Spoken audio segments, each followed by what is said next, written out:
UPSC सिर्फ एक परीक्षा नहीं बल्कि कई छात्रों का सपना होता है, लेकिन सिर्फ सपने देखने भर से ये सपना पूरा नहीं होता। इस परीक्षा के लिए बहुत कुछ त्यागना पड़ता है, तब जाकर आप कहीं सफलता को चूम पाते हैं। कोशिश तो ज्यादातर लोग करते हैं, लेकिन जीत उसी की होती है जो जुनूनी होता है।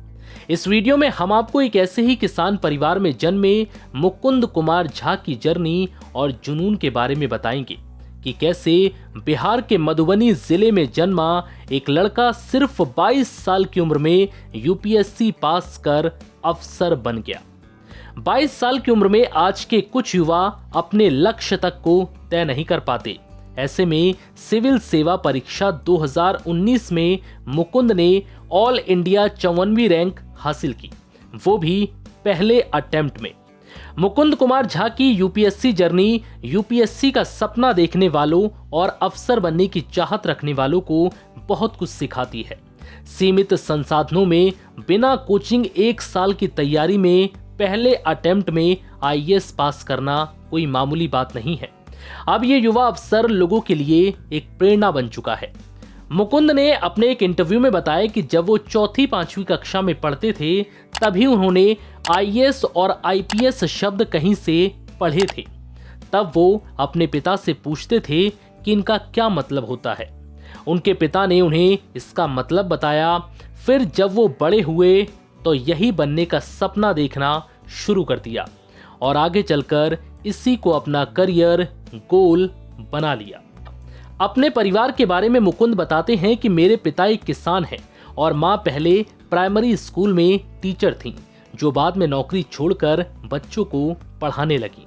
उन्होंने मेरी बहन और मुझे भी घर पर पढ़ाया। वो बताते हैं कि उन्हें इस पूरी जर्नी में बहुत सारी कठिनाइयों को झेलना पड़ा, इसलिए कोचिंग ज्वाइन नहीं की। वो कहते हैं कि मुझे पता था कि पापा से 2.5-3 लाख रुपए मांगूंगा तो वो दे देंगे, लेकिन उन्हें ये अच्छा नहीं लगा। उन्हें लगा कि उनके लिए ये मुश्किल होगा।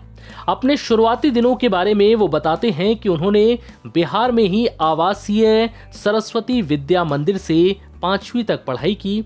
इसके बाद सैनिक स्कूल गोपालपाड़ा से 12वीं तक की शिक्षा प्राप्त की, जिसके बाद फिर डीयू से ग्रेजुएशन किया। वो बताते हैं कि ग्रेजुएशन के बाद मेरी एज कंप्लीट नहीं थी।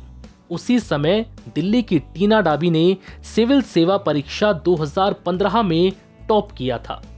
तब टीना देश भर में सुर्खियां बटोर रही थीं। टीना की सक्सेस ने मुकुंद को काफी प्रभावित किया, लेकिन उस वक्त मुकुंद की यूपीएससी परीक्षा में हिस्सा लेने वाली उम्र नहीं थी। इसलिए 2018 में मुकुंद को 1 साल प्रिपरेशन का मिल गया। फिर पहली बार 2019 में प्रीलिम्स दिया। उन्होंने ये पूरी तैयारी बिना कोचिंग के की।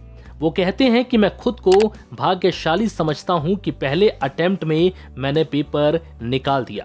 हाँ, मुझे 1-2 बार लगा कि अब छोड़ देते हैं, कोई इसकी तुलना में आसान परीक्षा देता हूं, फिर यूपीएससी ट्राई करूंगा, लेकिन फिर लक्ष्य याद आता, उसके कारण शक्ति मिलती थी। अब आपको बताते हैं कि मुकुंद कुमार झा की स्ट्रेटजी क्या थी। मुकुंद ने अपने इंटरव्यू में कहा है कि वो तैयारी के लिए टाइम टेबल को स्ट्रिक्टली होकर फॉलो करते थे। उन्होंने बताया कि इसके लिए पहले मैं जिस तरह सोशल मीडिया पर एक्टिव रहता था, फिर मैंने फेसबुक, ट्विटर डीएक्टिवेट किया। दोस्तों, फैमिली फंक्शन, शादी समारोह सब छोड़ दिया। प्रॉपर स्ट्रेटजी और बुक लिस्ट बनाई। फिर रोज 12 से 14 घंटे पढ़ाई करके यूपीएससी की परीक्षा पास की। 22 साल की उम्र में आईएएस बने बिहार के मधुबनी जिले के रहने वाले मुकुंद ने बताया कि यूपीएससी में ये नहीं पूछा जाता कि आपके शर्ट में कितने बटन हैं या कितनी सीढ़ियां आप चढ़कर आए हैं, बल्कि यूपीएससी में ऐसे सवाल पूछे जाते हैं जिससे ये पता चल सके कि आप अपने देश को कितना जानते हैं।